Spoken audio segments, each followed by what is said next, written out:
If you were starting over today, what would you do differently? This is Nick Elder and Lon Welsh with Ironton Capital, passive investing specialist for the busy accredited investor, helping you go passive. So today on Coffee Break with Ironton Capital, Lon, one of the questions we get often is, if you were to start over today, what would you do differently?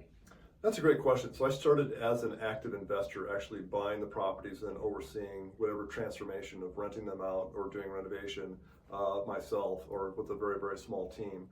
So the important thing for all you guys to realize is that the market goes through cycles. There's times when it's very advantageous to be a buyer. 2008, 9, and 10 would be the best example of that in my couple decades. And there's times where it's really hostile to be a buyer, and that's like right now because the rates are high, the prices for the rental properties are high, and the rents, they've gone up, but they haven't gone up enough that the cash flow is very good. So you've always got to obey the market. There's not any one strategy that will universally work at all points in time. So if I were an active investor getting started today, what I found through a lot of trial and error is a process where I would buy a fix and flip sort of a property. I would renovate it just enough to get a tenant into it. I would rent it out for a year, and then I would finish off the entire renovation to make it really nice, and then I would sell it. So basically it was a fix and flip on like a 15-month time frame.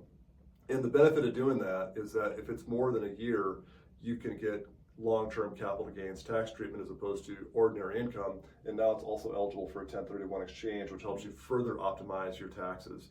While it's not a great rental market for houses and condos right now, there's always going to be opportunities for fix and flips. And I built more wealth early on to get the war chest going doing that strategy than anything else. And that will work in any phase of the economic cycle. It's a little harder now, but it does still work. So that's the one I would gravitate towards.